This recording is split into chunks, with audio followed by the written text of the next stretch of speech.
Play a real game. Looked like you had the reps out there as well. Yeah, just look, we're a week away from our first playoff game, so just wanted to make sure we remember how to play with officials out there. Was that the importance of this week? As it's an eternity between Yep. games. I haven't seen that before. Is it the first time we've done that with reps? It's the first time we've brought in officials. They get sick of me being the ref, so need to try and freshen it up a little bit and bring a true game feel to it all, that's for sure. So how beneficial was it having that game feel element of it at this point in your preparation? Yeah, look, very good. There's certain elements or situations that present themselves through that, like late clock and a quarter. What are we doing offensively, defensively? So it allows us to work on that type of stuff. But then just guys to get up and down and remember and feel what playing a game is. It's just disappointing you against the same opposition. Is it hard that everyone knows what everyone else is doing, given it's your own team? Look, that's a part of it, but that's where you can reflect on the execution. What's the intent behind what we're trying to do. So it was very beneficial all around. Does it feel like this 3 weeks has been in 2 discrete parts? You had a week and a half where you didn't know who your opponent is. Now you know.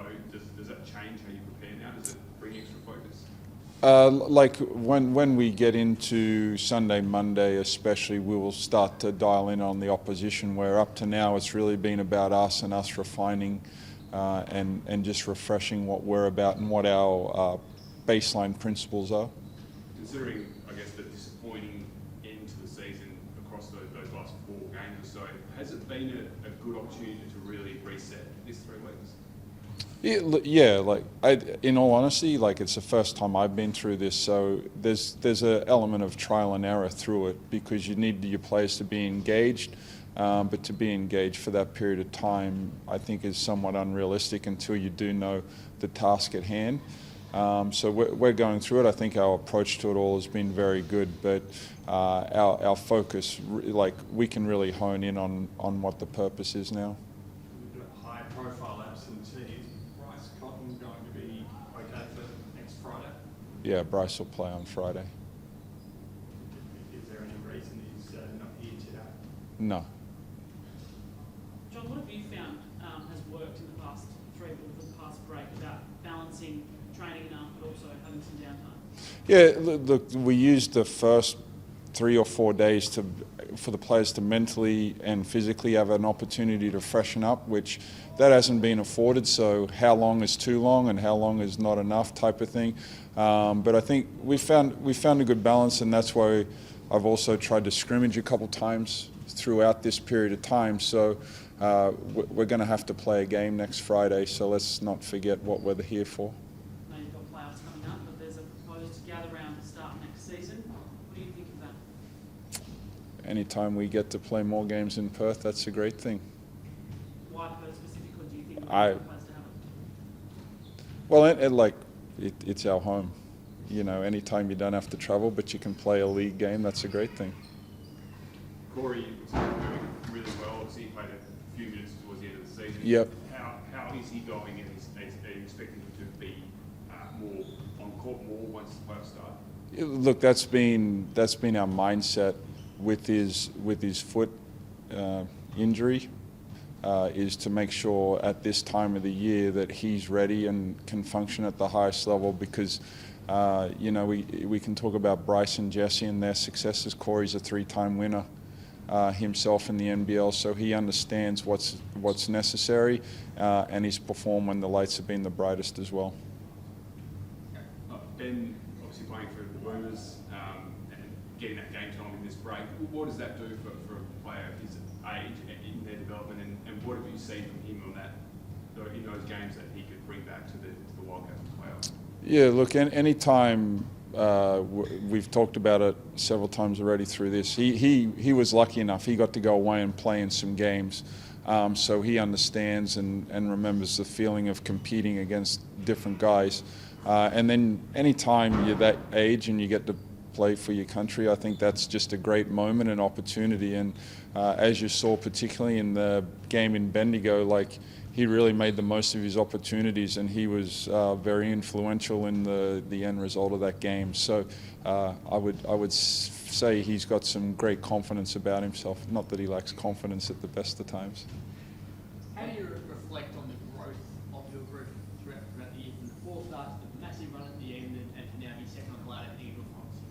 Yeah, like I can reflect with where we were and where we've got to, but as far as like probably fully appreciating what the good moments are, I got to worry about Tasmania Jack Jumpers and how we can be in the best mindset to take on those guys.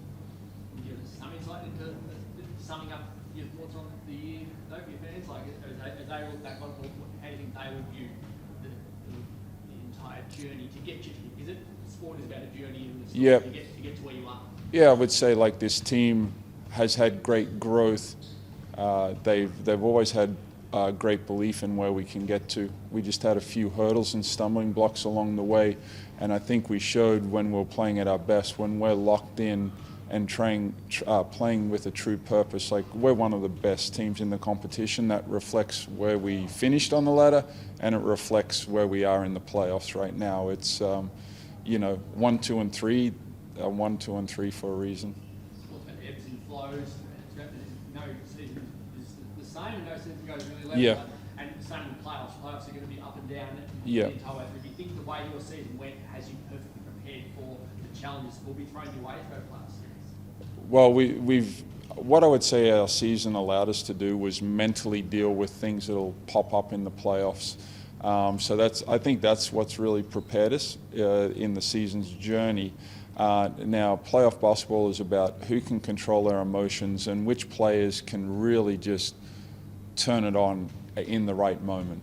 And what I like about our roster is we have several guys that can seize the moment and swing a game pretty quickly. This phrase, loose units, has been thrown around a fair bit with this group. How do you regulate them during this 3-week break to make sure that they are up at the right time and don't start too early? Yeah, so I give themselves a lot of credit because of their own growth in this, but then also our sports psychologists, the activities we do away from practice. I think as a group, it has really allowed those guys to grow as people, but then also their teammates embracing the good that they bring to the group. And now we really lean on like the energy and the camaraderie that they bring with their enthusiastic approach to it all. Has this 3-week break brought any anxiety for you in terms of how you capture momentum when you've had such a long break and you've got the Jack Jumpers coming off having played games and they have that momentum? Has that been something you've considered? All I can worry about is how can I prepare our team to have the best chance to win next Friday. As I said, like, it's the first time I've had to deal with such a long break. So I feel like what myself and our staff have done and the way the players have conducted themselves, we're going to be juiced for Friday night. Just to clarify, the question before that, Bryce, is he sick, injured, personal? Like, what do we say is the reason why he's not even Sick. Sick. Yes. Not spicy cough sick? Not what? Has got COVID? No. Is there any other sickness is fine? Sick. S-I-C-K. Yeah. Good? Yeah. Thank you. Thanks, Joe. Thank you. No worries.